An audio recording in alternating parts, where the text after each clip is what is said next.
Kidnapped for 7 years, the Colleen Stan case. The ride that never ended. Dark outro-style opening. Before we dive into this disturbing true story, hit that subscribe button, if you dare. Because what you're about to hear isn't fiction. It's one of the most terrifying kidnappings in American history, a nightmare that lasted over 7 years.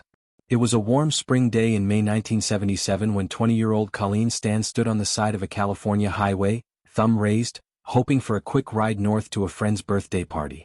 She had no idea that within hours her life would vanish into darkness, literally. The car that pulled over looked ordinary enough. A smiling young couple sat in the front, Cameron and Janice Hooker. They had a baby in the back seat, which made them seem safe, trustworthy. Colleen hesitated for only a moment before climbing in. But that single choice would become the line between freedom and unthinkable captivity. As they drove, everything seemed fine at first. The Hookers chatted politely. But after a few hours, Cameron turned off the main road and onto a dirt path, claiming he wanted to show Colleen a spot by the river. That's when the mood shifted. His voice grew colder. His eyes changed. He stopped the car. And from the trunk, he pulled out a strange, handcrafted wooden box, large, heavy, lined with padding and drilled with air holes. Before Colleen could scream, Cameron forced her inside. He locked it shut. Darkness swallowed her whole. From that moment, Colleen Stan disappeared from the world. Days passed. Then weeks. Her parents filed missing person reports, but with no leads and no signs of foul play, the case went cold quickly. She had always been adventurous. Maybe she'd gone off traveling, police speculated. But Colleen was nowhere near a beach or another city. She was trapped in the Hooker's home, a quiet, unassuming house in Red Bluff, California. In the basement, Cameron Hooker had built a coffin-like box beneath his bed. That was where Colleen slept. Every night. Every single day. For months, she lay silent, terrified, hearing footsteps above, the creak of the bed, the faint sound of a television. She could smell the world, but she couldn't reach it. Cameron was not a spontaneous kidnapper. He was methodical, manipulative, and disturbingly calm. He convinced Colleen that a secret organization, the company, controlled her fate. If she disobeyed, he said they would torture and kill her family. The fear was absolute. And somehow it worked. Colleen obeyed. She became the slave Cameron claimed she was destined to be. But what's even more haunting, his wife, Janice, went along with it.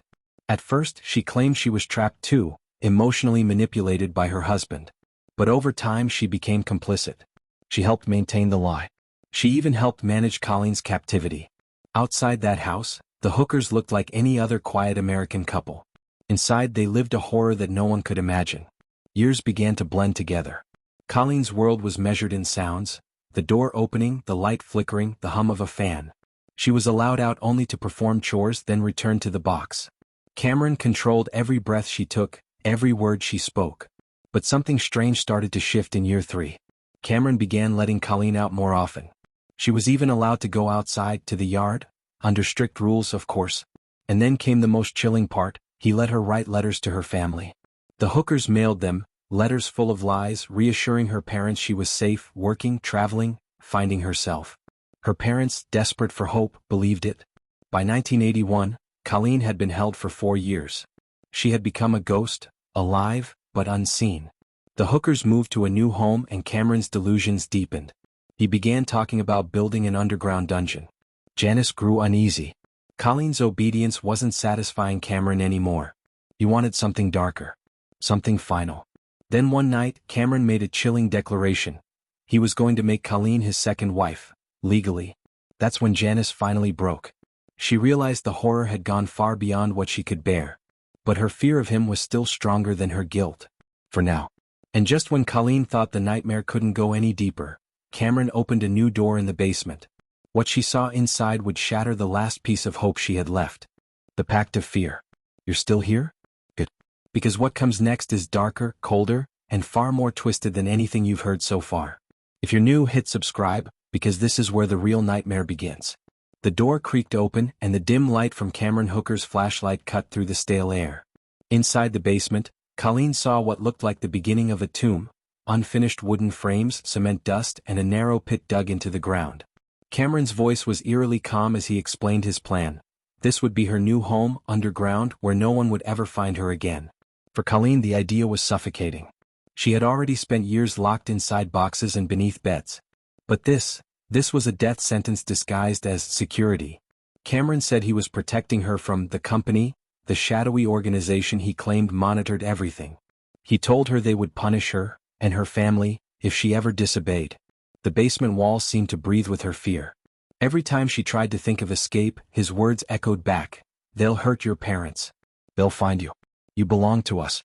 By now Janice, Cameron's wife, lived in a constant tug of denial and dread. She'd been pulled into his fantasies, his lies, his power. To outsiders she was a mother and a churchgoer. Inside that house she was both victim and accomplice. And as Cameron's delusions deepened, she began to sense he might turn on her next. Over time, something unexpected happened. A bond, strange and fragile, began to form between Janice and Colleen. They started to exchange quiet glances of understanding, whispers of survival when Cameron wasn't around. Janice began to see Colleen not as competition, but as another soul trapped in Cameron's dark empire. In 1981, Cameron began allowing Colleen to work outside the home. In his mind she was too broken to run. So, under his control she got a job cleaning motels and doing chores for neighbors.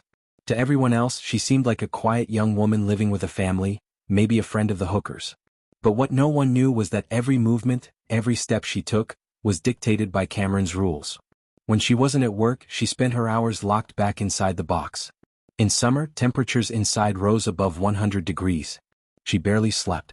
She prayed. She begged silently for rescue. And yet, her parents still received letters, each one convincing them their daughter was alive and happy. Then came the trip. The one that no one, not even the investigators years later, could quite believe. Cameron allowed Colleen to visit her family.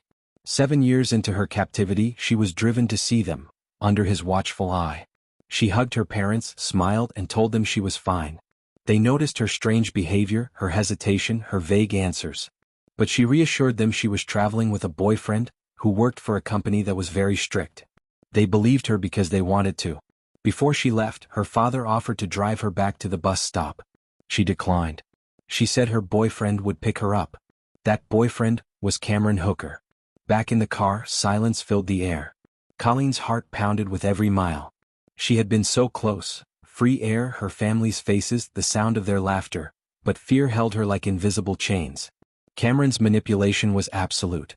He even went a step further. He made Colleen sign a contract, a handwritten document declaring herself his slave. The pages were filled with chilling details, including terms of obedience and punishment. Colleen signed it, believing it was the only way to protect her family from the company. That night, when she returned to her box beneath the bed, she cried for the first time in years, not out of fear but out of realization. She wasn't just a prisoner anymore. She was a possession. Meanwhile, Janice's guilt began to consume her. She saw her husband's control growing, his obsession deepening. He began talking about training other women. He said he would build a bigger dungeon, take more captives, expand his world of control. Janice couldn't sleep. Every creak of the house reminded her of what they'd done.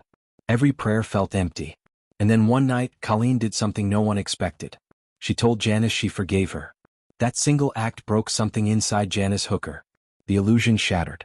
For the first time she saw Cameron for what he truly was, not a husband, not a leader, not a man, but a monster.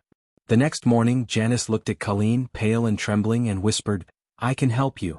But you have to promise me one thing." Colleen leaned closer. Janice's voice shook. "You can never come back here.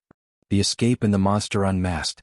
If you've made it this far, you already know this isn't just a story, it's a test of the human will to survive. Before we close this case, hit that subscribe button. Because what you're about to hear is the ending nobody saw coming." The morning after Janice whispered her promise, the air in the Hooker home felt different. The silence that once protected Cameron's control now trembled with fear, but it wasn't Colleen's anymore. It was his. Janice had finally chosen a side. 4 years she'd been both a witness and a participant in Colleen's torment, her guilt buried under Cameron's mind games. But that morning she decided to do the one thing he never thought she could: betray him. She waited until Cameron left for work, then walked to the basement. Colleen sat quietly, eyes hollow, clutching the edge of her thin blanket. Janice didn't say much. She just handed Colleen a small bag, a few clothes, a little money, and whispered, "Go. Don't look back."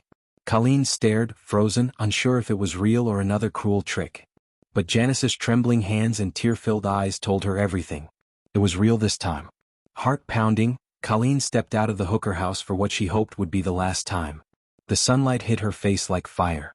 The world felt too bright, too loud. She didn't run. She walked, slowly, cautiously, as if the ground itself might give way beneath her. She made it to a nearby bus station. Bought a ticket. And just like that, after 7 years in captivity, Colleen Stan was free. But freedom wasn't peace. Every sound made her flinch. Every stranger's face felt like a threat. She couldn't shake Cameron's voice, whispering in her head, "The company is watching. They'll find you."